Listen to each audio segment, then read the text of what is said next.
Selamat pagi siswa-siswi saya dimanapun kalian berada. Tetap semangat mempelajari matematika peminatan apapun kondisinya.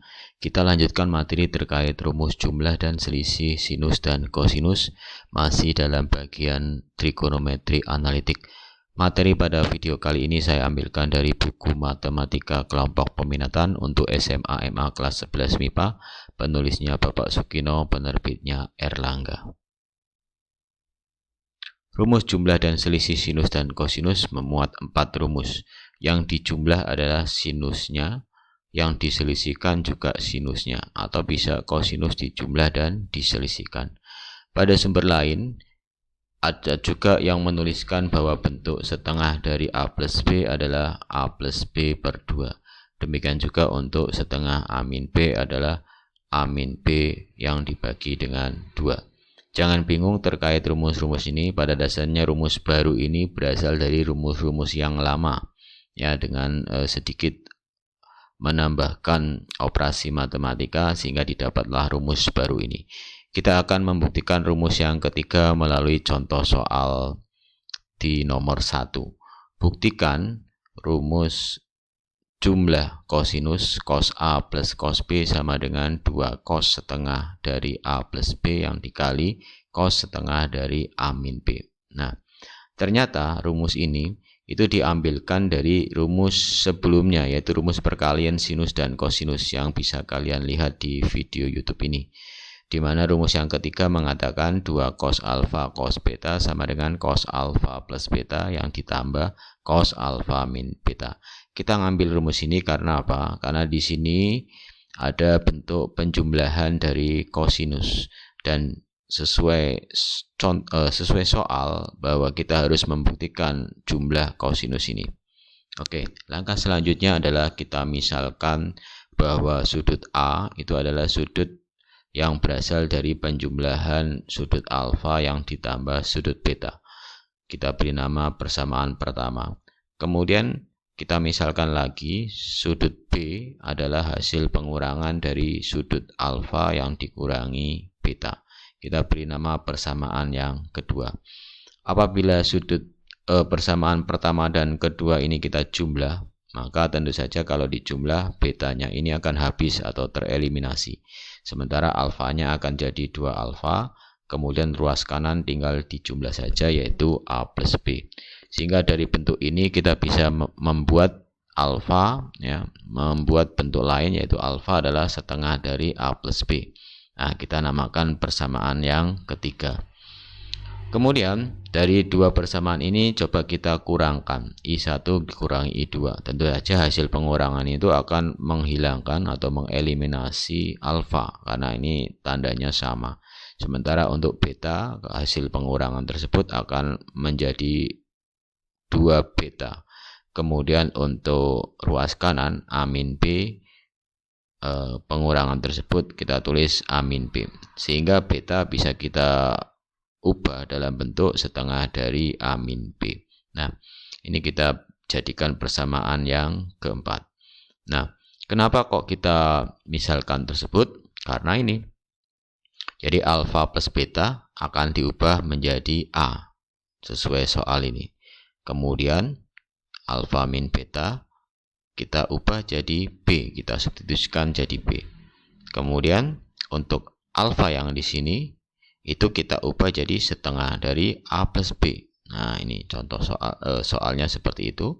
Kemudian untuk beta kita ubah jadi setengah dari A min B. Nah, sehingga dari rumus C3 ini tinggal kita substitusikan aja berdasarkan permisalan tadi, yaitu 2 cos alfa, alfanya kita ubah jadi setengah A plus B, ini betul. Kemudian cos beta, betanya kita ubah jadi setengah A min B. Kemudian cos alfa plus beta, alfa plus beta kita ubah jadi A, betul. Kemudian plus alfa min beta kita ubah jadi B, cos B. Oke, dari bentuk terakhir ini tentu saja dia akan sama seperti soal. Jadi terbukti rumus yang ketiga jumlah kosinus.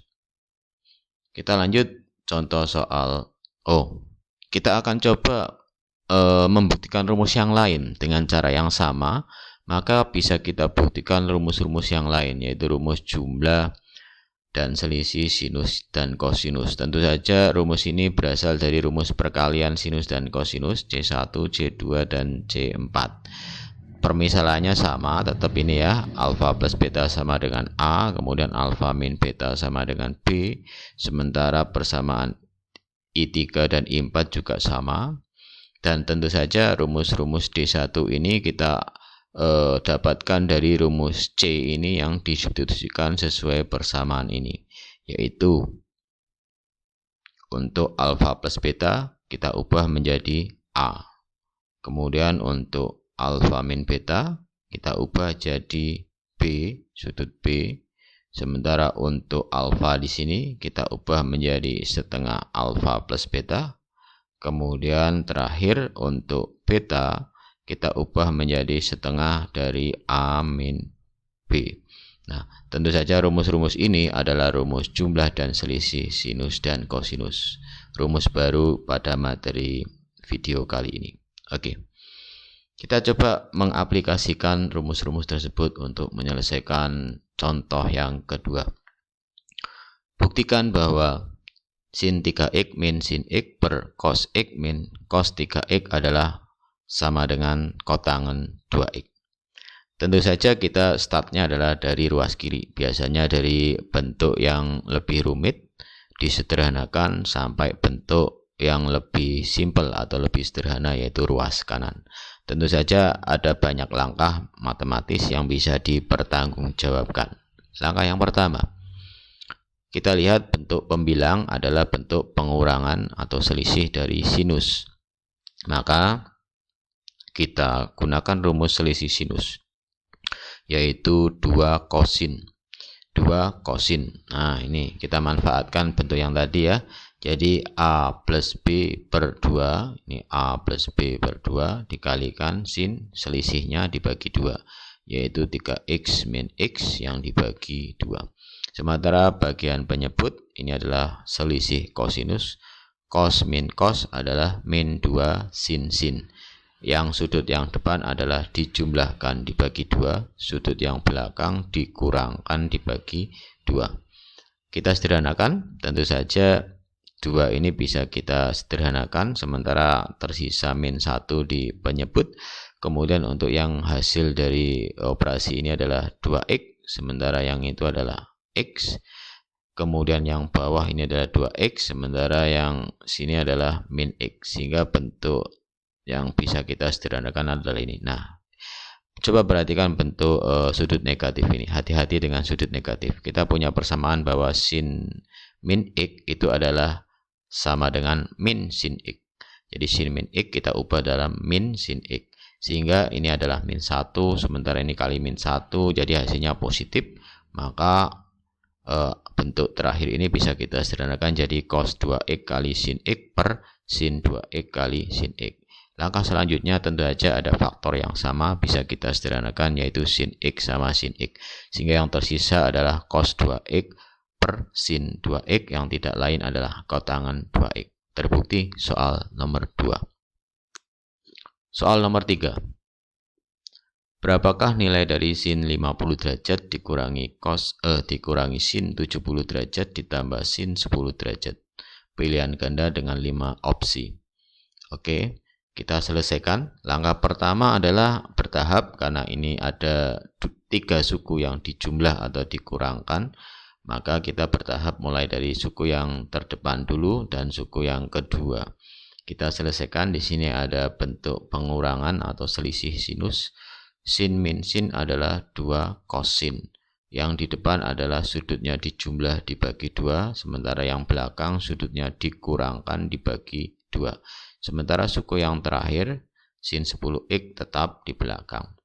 Dahulukan tentu aja perkalian di sini ya. Jadi kita menyelesaikan yang perkalian dulu, sementara sin 10x-nya biarkan di belakang karena memang secara operasi penjumlahan kalah dengan perkalian. Nah, di sini disederhanakan dapat cos 60 derajat, sementara sin ini akan didapatkan sin min 10 derajat. Nah, Cos 60 derajat tentu saja adalah setengah, sederhanakan. Sementara ini sudut negatif nih, sin min 10 derajat sama dengan min sin 10 derajat. Kemudian dijumlahkan dengan suku yang terakhir, tentu saja hasilnya adalah 0. Dan dia adalah cocok seperti jawaban B. Oke, itu saja dulu. Tugas untuk pertemuan kali ini adalah kalian kerjakan di buku catatan lengkap dengan caranya, scan semua jawaban kamu dan foto screenshot belajar kamu saat mengerjakan soal atau melihat video YouTube atau vidcon Google Meet dengan cam scanner. Buat semua jawaban dan foto dalam satu file PDF, upload ke link tugas tinyurl.com/11matminat12. Ada 3 soal pilihan ganda dan 1 soal uraian. Semua penyakit pasti ada obatnya, kecuali pikun. Hadis kita menyebutkan seperti itu. Jadi tetap optimis bahwa COVID-19 pasti ada obatnya. Tinggal kita sudah menemukan atau belum. Itu tugas kita semua untuk mencarinya, untuk ikhtiar dan berusaha. Yakinlah Allah akan menyembuhkan karena pasti ada obatnya. Itu saja dari saya. Tetap sehat. Mari bersama-sama lawan COVID-19 dengan belajar dari rumah, pantang mengeluh dan terus berkarya. Selamat pagi.